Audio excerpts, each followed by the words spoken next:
Tax fraud at its best. New Zealand Scientology is not popular nor financially healthy. The accounts on the company's office website make for a fascinating spreadsheet exercise.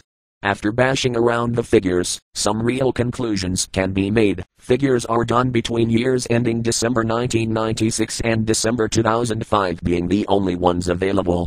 Please remember the Church of Scientology does not pay tax on this money. First fact. Scientology declared a total income for spiritual counseling and training of $1,772,829. This is monies paid by members for services. However, there is another figure under liabilities called members' contributions paid in advance. This is a monetary amount for services paid for, but not delivered. This figure is $970,198 for year ending December 2005.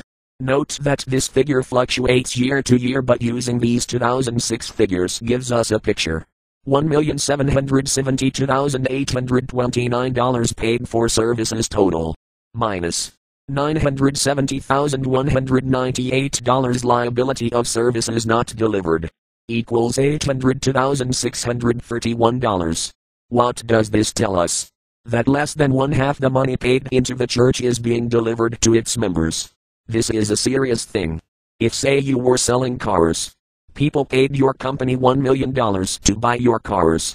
Over the years you only delivered about one half of those cars, $500,000 worth. What would happen in the real world? Your company would fall over due to a total lack of public confidence in your business. Someone would sue you, etc. But here we have under the cloak of charitable status and church very real financial madness. We can conclude several things from this. Scientology is very good at extracting money from its members.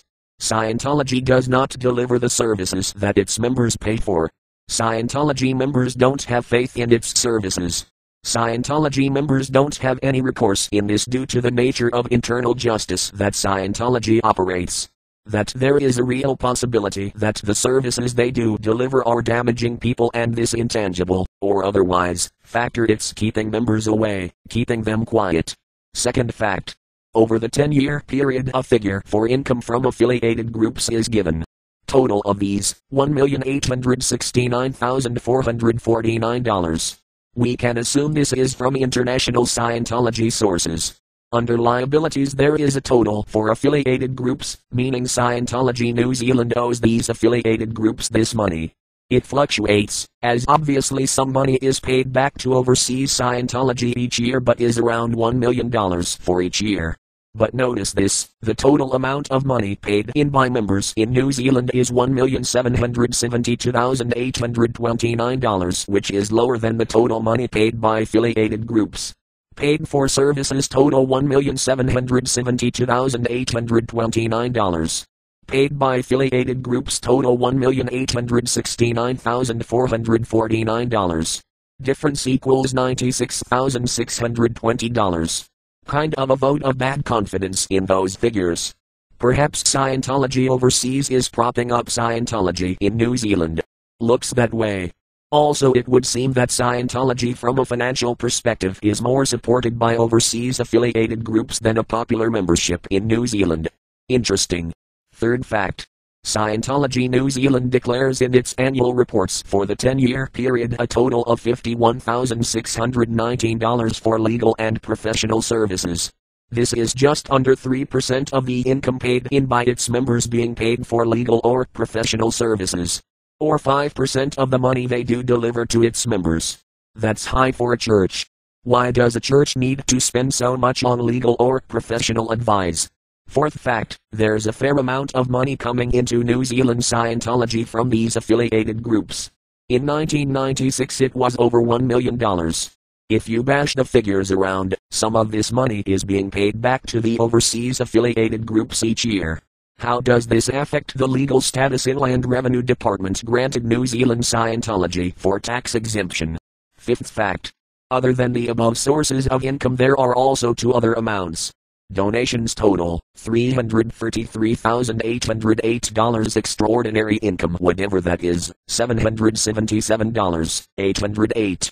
What are these amounts being extracted for? New building donations, and used for Sixth fact. The total of liabilities for each year is always around $1 million. A church has liabilities of $1 million but does not own any property, no mortgages during this period. The liabilities are to its own members and to its overseas affiliated groups. The whole thing is miserable for Scientology. It is not in a healthy financial position.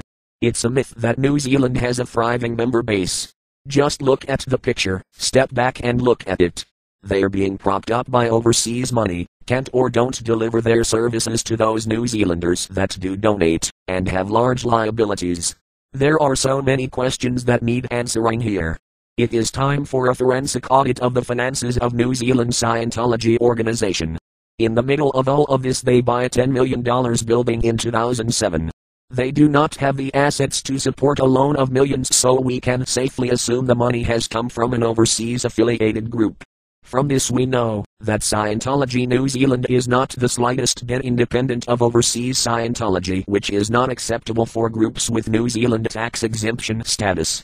It makes a joke of the purpose of charitable tax exemptions that New Zealand Inland Revenue Department grant for the betterment of the New Zealand community. Tax exemption is a privilege granted for the citizens of New Zealand. It is not some clever game to be played to avoid paying taxes and look like an authentic church so you can financially succumb to and support your dictatorial overseas mother church. It is time for a big floodlight to be turned on here. There are some serious questions that need asking here by the appropriate authorities. Bring on the forensic auditors in land revenue. Your support of New Zealand's tax fraud is required. We are anonymous. We are legion. We do not forgive. We do not forget. We now stand as one. Expect us.